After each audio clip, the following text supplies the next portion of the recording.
ज्योतिरादित्य सिंधिया जब से भाजपा में गए हैं उसके बाद से एक के बाद उनसे जुड़ी ऐसी ऐसी खबरें आई हैं जिससे ये पता चलता है कि सिंधिया ने खुद अपने पैरों पर कुल्हाड़ी मार ली है। उन्होंने इतनी बड़ी भूल की है कि शायद उनको इस बात का एहसास हो रहा होगा कि उन्होंने अपने जीवन की सबसे बड़ी गलती कर डाली है। भाजपा में जब से वो गए हैं तब से उनको जो प्रतिष्ठा उनको मिलनी चाहिए थी वो शायद नहीं मिल पा रही है। हम आप सभी जानते हैं कि कांग्रेस पार्टी में कितना बड़ा कद था ज्योतिरादित्य सिंधिया का, लेकिन भारतीय जनता पार्टी में उस कद को लगातार कमजोर करने की कोशिश हुई है। भाजपा के जो पुराने नेता है वो नहीं चाहते कि ज्योतिरादित्य सिंधिया पार्टी में आगे बढ़ें, लेकिन पार्टी का शीर्ष नेतृत्व भी ज्योतिरादित्य सिंधिया को शायद वो मुकाम नहीं देना चाहता जिस मुकाम के वो हकदार हैं। लेकिन इस वक्त जो ज्योतिरादित्य सिंधिया से जुड़ी कुछ खबरें आ रही है वो उनके करियर के लिए बड़ी चिंताजनक बात है। सबसे बड़ी बात यह है कि इस वक्त वहां पर उपचुनाव हो रहे हैं। आपको मालूम है कि 22 विधायक जो ज्योतिरादित्य के समर्थक थे वो भाजपा में आ गए थे और उसके बाद भी कुछ और विधायक टूटकर भाजपा में आए थे कांग्रेस पार्टी से। कुल 25 विधायक हैं। मध्य प्रदेश में इस वक्त उपचुनाव हो रहा है। उन 25 विधायकों को यानी कांग्रेस से जो भी विधायक आए थे भारतीय जनता पार्टी में उनको टिकट दिया गया है इस उपचुनाव में। बाहर से देखने में ये बड़ी अच्छी बात लगती है और ऐसा लगता है कि ज्योतिरादित्य सिंधिया के लिए अच्छी खबर है, लेकिन यहीं से ज्योतिरादित्य सिंधिया के लिए मुश्किलों का दौर शुरू होता है। अब सोचिए, जब से वो भाजपा में आए हैं तब से उनको कितनी परीक्षाएं देनी पड़ रही है। सबसे बड़ी बात यह है कि यह कहा जा रहा था कि ज्योतिरादित्य सिंधिया को मंत्री बनाया जाएगा। मोदी सरकार के कैबिनेट विस्तार के लिए लंबे समय से चर्चा चल रही है और यह कहा जा रहा था कि ज्योतिरादित्य सिंधिया को मध्य प्रदेश के उपचुनाव के पहले मंत्री बनाया जाएगा और मोदी सरकार के कैबिनेट का विस्तार होगा, लेकिन अभी तक विस्तार नहीं हुआ है और अब उपचुनाव के बाद ही यह विस्तार संभव है। यानी ज्योतिरादित्य सिंधिया जो मंत्री बनने का सपना देख रहे थे उनका यह सपना अब चकनाचूर हो गया है। इसका यह मतलब नहीं है कि सिंधिया को मंत्री नहीं बनाया जाएगा, लेकिन इतना जरूर है कि सिंधिया को एक और बड़ी परीक्षा का सामना करना पड़ेगा।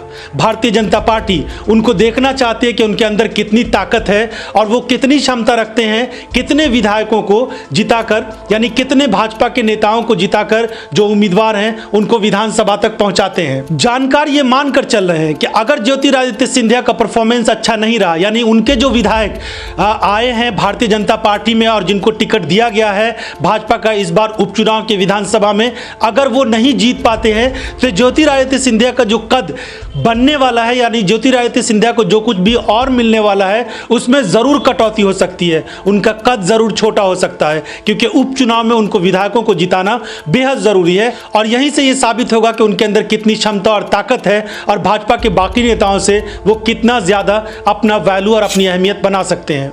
अब देखिए यहाँ पर किस तरह की राजनीति चल रही है और कैसे भाजपा के कुछ नेता शायद ज्योतिरादित्य सिंधिया को जाल में फंसाना चाहते हैं।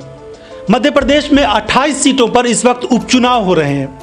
ज्योतिरादित्य सिंधिया की कोशिश होगी कि ज्यादा से ज्यादा उनके विधायक चुनकर विधानसभा पहुंचे, लेकिन ज्यादा विधायक अगर नहीं चुनते हैं और उनको ज्यादा कामयाबी नहीं मिलती है तो फिर उन पर एक बड़ी मुश्किल आ सकती है आने वाले दिनों में।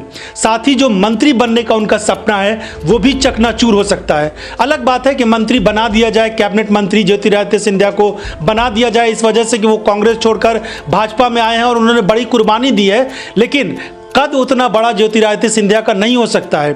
इसमें एक और बड़ी बात यह है, शिवराज सिंह चौहान एक अलग तरह की राजनीति कर रहे हैं। शिवराज सिंह राज्य के मुख्यमंत्री हैं, लेकिन पूरा दारोमदार और पूरी तरह से ज्योतिरादित्य सिंधिया पर एक भार दे दिया गया है कि वो विधायकों को जिताएं।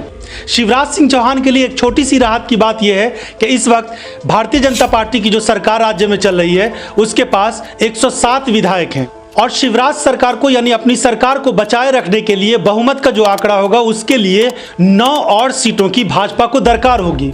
ऐसी हालत में शिवराज सिंह चौहान को लगता है कि उनको 9 सीटें यानी 28 में से 9 सीटें जीतना बहुत ज्यादा मुश्किल नहीं होगा। इसीलिए शिवराज सिंह चौहान खामोशी से तमाशा देख रहे हैं। वो अपने टारगेट को पूरा करना चाहते हैं बस। लेकिन ज्योतिरादित्य सिंधिया पर दारोमदार ये है कि वो ज्यादा से ज्यादा विधायकों को जिता कर लाएं, क्योंकि राज्य में उनको सरकार का बहुमत नहीं सिद्ध करवाना है, बल्कि उनको केंद्र में मंत्री बनना है और अपनी ताकत दिखानी है कि वो ज्यादा विधायकों को जिताकर लाए हैं। ज्योतिरादित्य सिंधिया जो नंबर 2 की पोजीशन पे थे कांग्रेस में, जब कांग्रेस की सरकार थी, कमलनाथ मुख्यमंत्री थे, या उसके बाद भी उनका एक दबदबा था कांग्रेस पार्टी में मध्य प्रदेश में। लेकिन अब भारतीय जनता पार्टी में कई बारी इस तरह के हालात भी देखने को मिलते हैं कि भाजपा के बड़े बड़े नेता बड़े बड़े कटआउट्स लगाते हैं, लेकिन उनकी छोटी सी तस्वीर लगती है, यानी ज्योतिरादित्य सिंधिया के कद को छोटा करके दिखाने की कोशिश की जाती है। कई भाजपा के बड़े नेता ऐसे भी हैं जो ज्योतिरादित्य सिंधिया को अभी भी नेता मानने के लिए तैयार नहीं है। एक बात और गौर करने वाली है, शिवराज सिंह चौहान राज्य के मुख्यमंत्री। आप सोचिए, क्या ज्योतिरादित्य सिंधिया को भारतीय जनता पार्टी राज्य का मुख्यमंत्री बनाएगी? लेकिन कांग्रेस पार्टी में ज्योतिरादित्य सिंधिया का मुख्यमंत्री बनना बहुत मुश्किल नहीं था। कमलनाथ अलग बात है कि वो मुख्यमंत्री थे, लेकिन ज्योतिरादित्य सिंधिया के लिए भी आने वाले दिनों में रास्ता साफ हो सकता था, इस तरह की संभावना थी। लेकिन भारतीय जनता पार्टी में ज्योतिरादित्य सिंधिया कभी भी मुख्यमंत्री नहीं बन सकते हैं, क्योंकि भाजपा में ऐसा होता नहीं है कि दूसरी पार्टी से और खास के कांग्रेस से आए हुए नेताओं को मुख्यमंत्री बना दिया जाए।